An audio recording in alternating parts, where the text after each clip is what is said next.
ne sais pas ce que j'ai encore à ajouter après ce qu'on a chanté.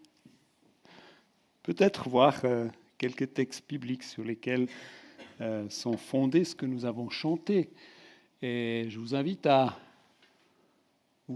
penser à votre réalité présente d'aujourd'hui, de cette semaine, et au fur et à mesure que je vais affirmer un certain nombre de choses, de vous dire, mais si ce qu'il dit est vrai, si ce que la parole dit est vrai, qu'est-ce que ça change?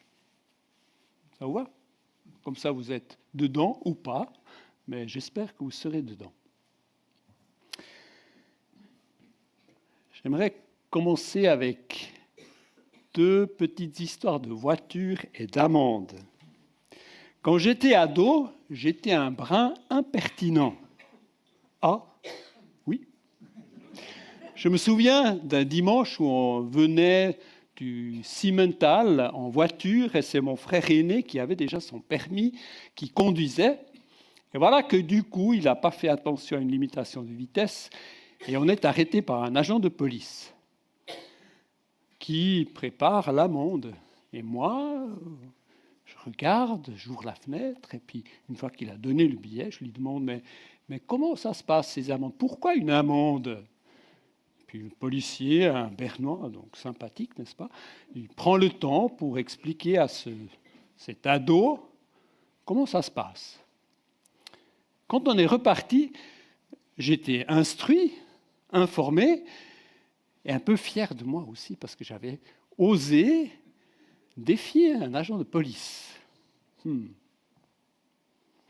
On avance dans le temps, quelques décennies plus tard, nous sommes à Vancouver, où on a vécu quelques années en famille, et puis je conduis la voiture avec la famille au centre de Vancouver. C'est un samedi matin, il n'y a quasiment pas de circulation, et puis du coup j'entends derrière, puis je me dis, oh là là, encore quelqu'un qui n'a pas fait attention, qui a fait quelque chose, je ne sais pas. Je continue tranquillement jusqu'à ce que je vois dans le rétroviseur une voiture de police qui nous suit, nous. Et alors moi, j'avais peut-être 50 ans, quelque chose comme ça, un peu moins, je perds les pédales. Je stresse complètement, je suis terrorisé. Et puis je m'arrête au bord de la route, je sors de la voiture, ce qu'il ne faut pas faire. Et je vois derrière la voiture de police qui s'est arrêtée et puis qui dit non, non, restez dans la voiture, vous restez dans la voiture, vous restez dans la voiture. Je me rassois dans la voiture. Je n'exagère pas, j'étais tremblant. Monsieur le policier vient tout tranquillement et puis il me regarde et puis il me dit, mais, vous savez, il y avait eu un feu rouge là derrière. Puis je pense que vous ne l'avez pas vu. Pardon, effectivement, je ne l'ai pas vu. J'ai regardé plus tard, une autre fois quand on a passé là, il était fixé au bord d'un bâtiment. On ne met pas des feux rouges là normalement, évidemment que je ne l'avais pas vu. Mais bon, j'ai quand même une amende et puis elle n'était pas très salée. Là, j'étais rassuré. Mais j'ai eu un regard sur les agents de police où je me suis dit, mais pourquoi tu étais comme ça terrorisé finalement? Bon, je ne sais pas. Hein. Je vous fais grâce de Dr Freud et compagnie, mais ça a plutôt renforcé mon profond respect que j'ai, peut-être aussi acquis avec les années, devant les forces de sécurité, les forces de l'ordre, qui sont déléguées, évidemment, par la loi, pour veiller sur notre bien, pour faire attention à notre sécurité. Et depuis, régulièrement, quand je vois des forces de l'ordre, je suis rempli de respect, de reconnaissance, et j'essaye de faire attention aux feux rouges.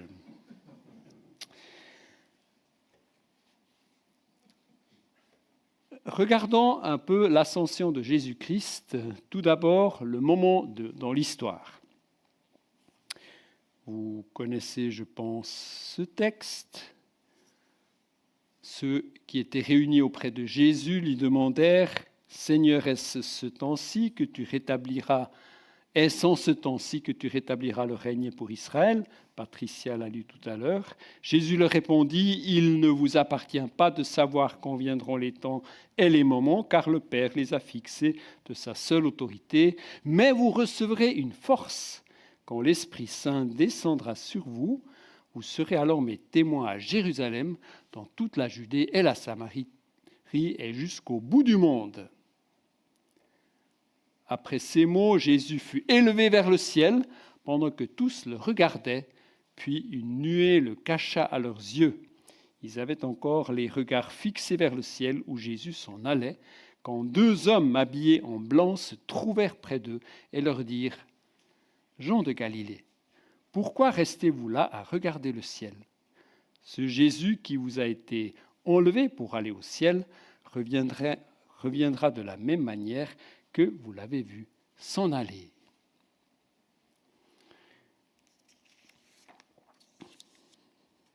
Jésus rappelle aux disciples leur mission. Une fois équipés par le Saint-Esprit, ils seront ses témoins en progressant géographiquement, et ceci jusqu'au bout du monde. Puis, il est enlevé vers le ciel, jusqu'à ce qu'une nuée le cache à leurs yeux. Et sans doute cette nuée symbolise la gloire de Dieu et le passage de Jésus de notre monde visible dans cette dimension qui est invisible à nos yeux, où Jésus est dans la présence du Père, et il nous a dit qu'il est assis sur un trône. On ne sait pas très bien ce que ça veut dire concrètement, littéralement, si vous voulez, puisque c'est dans une autre dimension. Et puis, il est aussi dit dans notre texte, c'est déjà indiqué qu'une des premières choses que Jésus va faire, à part sans doute faire la fête des retrouvailles avec le Père, c'est d'envoyer le Saint-Esprit à la Pentecôte. Je ne veux pas trop anticiper sur dimanche prochain, c'est quelqu'un d'autre qui abordera ce thème. Mais n'empêche que, 10 jours plus tard, voici ce que dit l'apôtre Pierre à la Pentecôte, quand il rappelle ce qui se passera à la Pentecôte. C'est ce Jésus que Dieu a ressuscité, nous en sommes tous témoins. Élevé à la droite de Dieu, il a reçu du Père le Saint-Esprit qui avait été promis et l'a déversé, comme vous le voyez et l'entendez maintenant. Donc, Jésus élevé, il reçoit tout pouvoir. Il a déjà dit aux disciples qu'ils ont à aller en mission, à partir en mission. Une des choses que Jésus fait, c'est d'envoyer l'Esprit pour que les disciples puissent réaliser cette mission. C'est une des premières choses qu'il fait quand il est assis à la droite du Père. Donc, on voit un petit peu la séquence, résurrection, ascension, et après il donne le Saint-Esprit.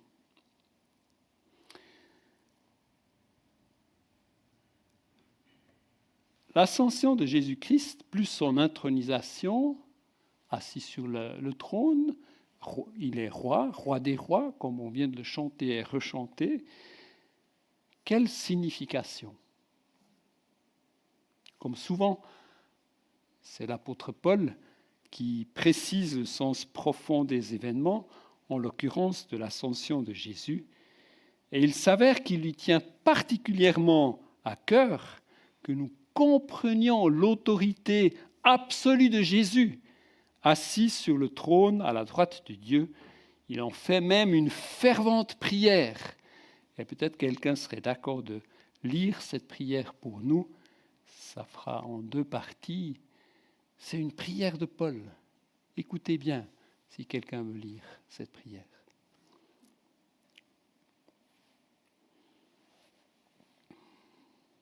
Je prie que le Dieu de notre Seigneur Jésus-Christ, le Père de gloire, vous donne un esprit de sagesse et de révélation, qui vous le fasse connaître.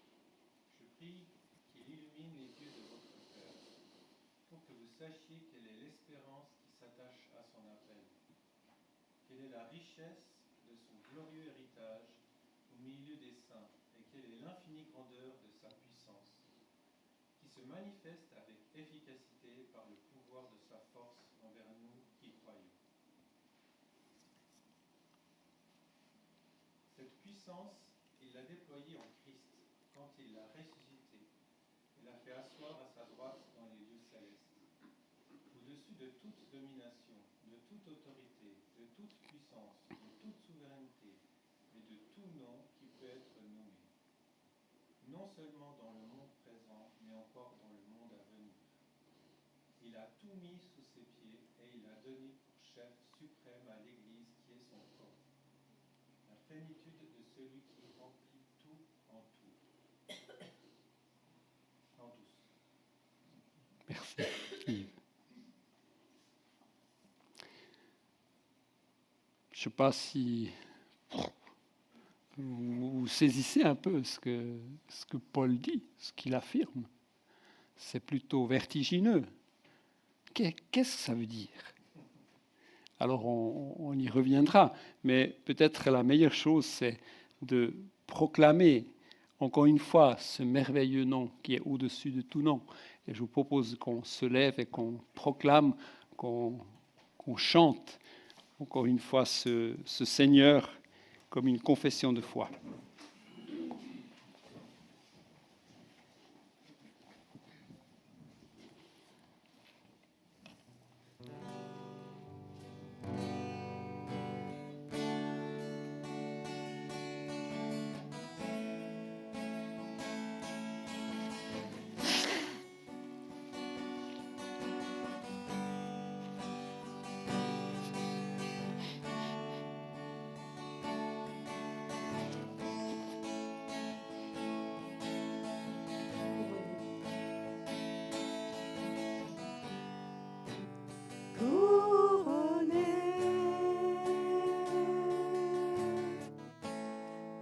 Rayonnant de majesté,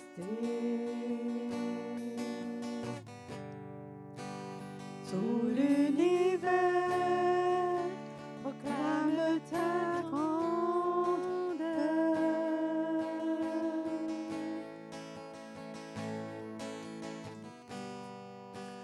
Glorifié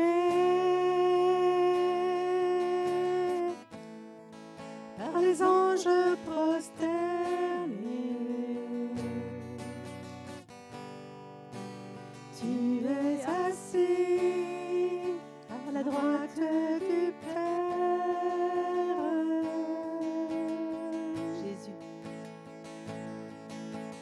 Jésus, merveilleux nom, qui est semblable à toi, ô Dieu.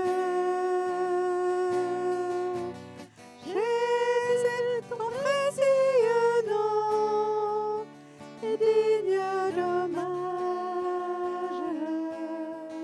Captivé. Captivé par l'éclat de ta beauté,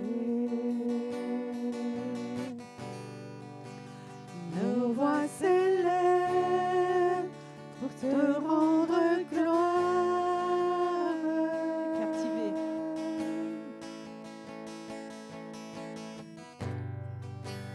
Captivé par l'éclat de ta beauté, nos voix s'élèvent pour te rendre gloire. Jésus. Jésus, merveilleux nom, qui est semblable à toi, ô Dieu. Jésus, ton précieux nom est digne d'hommage. Jésus. Jésus, merveilleux nom, qui est semblable à toi, ô Dieu. Jésus, ton précieux nom est digne d'hommage. Consolateur. Consolateur, divin rocher, libérateur, prince de la paix, Dieu créateur, Fils bien-aimé, roi céleste.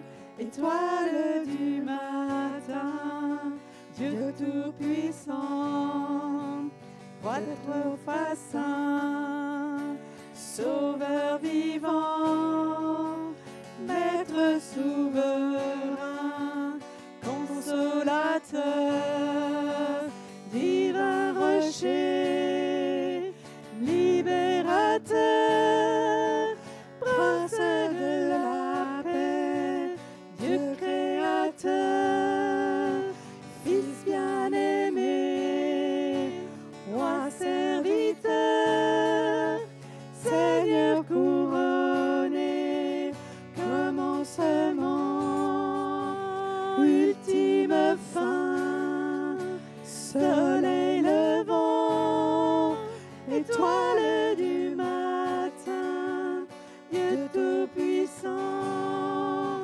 Dieu trois fois saint, Sauveur vivant, Maître souverain.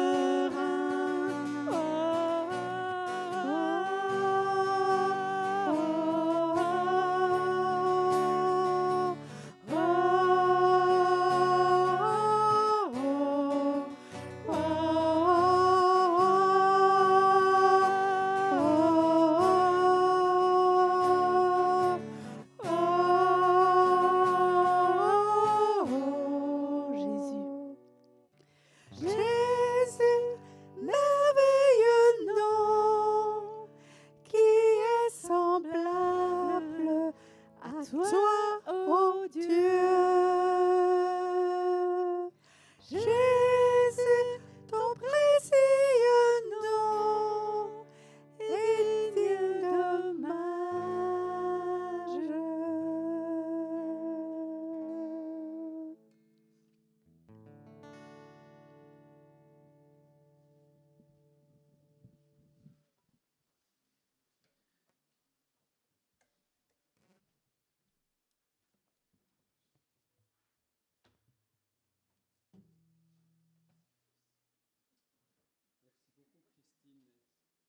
Christiane, ça m'a touché que vous ayez choisi un chant qui est à la fois magnifique, qui chante cette grandeur et en même temps où on chante, si on chante justement de tout cœur, on est dans l'intimité avec ce merveilleux Jésus. Alors vous êtes assis sur vos chaises, mais pas seulement. Est-ce que quelqu'un serait d'accord de lire ce texte-là? Mais Dieu est riche en compassion à cause du grand amour dont il nous a aimés. Nous qui étions morts en raison de nos fautes, il nous a rendus à la vie avec Christ. C'est par grâce que vous êtes sauvés. Il nous a ressuscités et fait asseoir avec lui dans les lieux célestes en Jésus-Christ. Il a fait cela afin de montrer dans le temps à venir l'infinie richesse de sa grâce à la bonté qu'il a manifestée envers nous en Jésus-Christ. Vous êtes bien assis sur vos chaises? Qui d'entre vous est assis avec Christ dans les lieux célestes? Nous tous? Et ça fait quoi?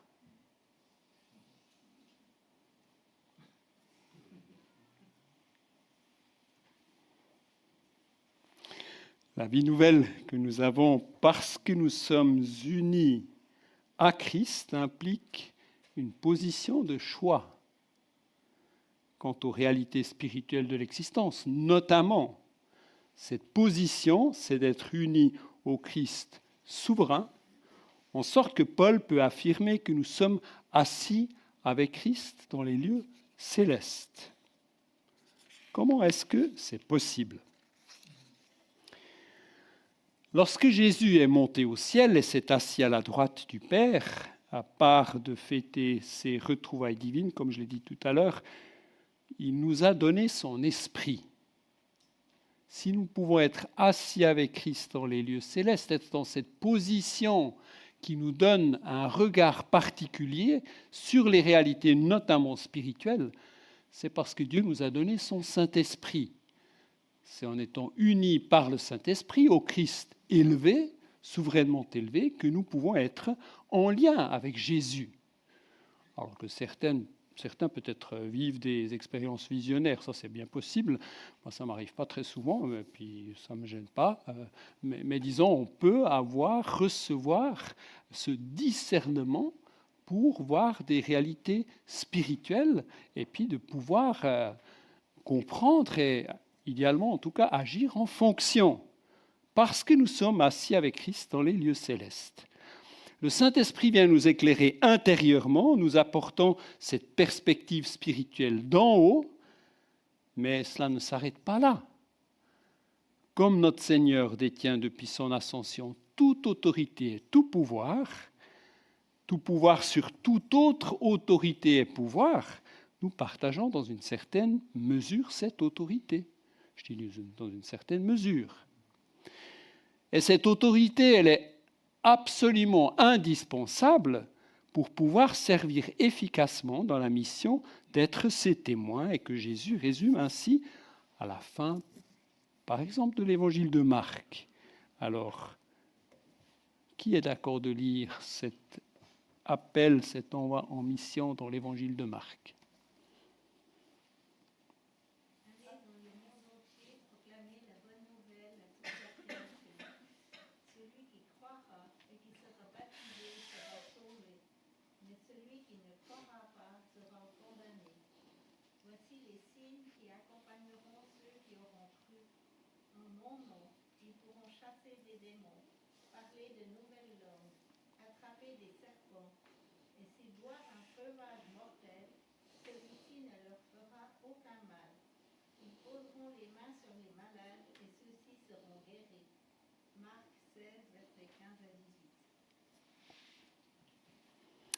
Quand avez-vous, pour la dernière fois, chassé un démon ? Parlé une nouvelle langue que vous ne connaissiez pas ? Était préservé d'un danger mortel alors que vous étiez en mission, où que ce soit ? Ou avez prié pour un malade, ou une malade, et celui-ci ou celle-là a été guéri ? Bon, attends Thomas, pas si vite. Il y a peut-être des superdoués, des extra-spirituels, des débordants de foi qui font ce genre de choses. Et encore, probablement plutôt au fin fond des terres de mission, où il n'y a pas d'hôpital, mais peut-être bien plein de serpents. Oui, c'est un peu caricatural, je suis d'accord, mais n'empêche, l'ordre de mission de Jésus s'adresse à chacun de ses disciples, à chacune d'entre nous, qu'on se sente à la hauteur ou pas. Et c'est là qu'il faut aller à la source du discernement spirituel, car c'est précisément là que le Saint-Esprit me chuchote à l'oreille et me rappelle cette parole. Dieu nous a ressuscités et fait asseoir avec lui, avec Christ, dans les lieux célestes, en Jésus-Christ. Il a fait cela afin de montrer dans les temps à venir l'infinie richesse de sa grâce par la bonté qu'il a manifestée envers nous en Jésus-Christ. Le Saint-Esprit vient nous rappeler que nous sommes assis avec Christ dans les lieux célestes et que ça veut dire quelque chose. Ça veut dire que nous avons un certain regard, un certain discernement qui nous est donné. Alors il faut aussi, bien sûr, le chercher. Il faut aussi ouvrir les yeux spirituels, si vous voulez, en cherchant à être en communion avec Dieu, à l'écoute de l'Esprit, ce qu'il peut nous dire, comment il peut nous conduire.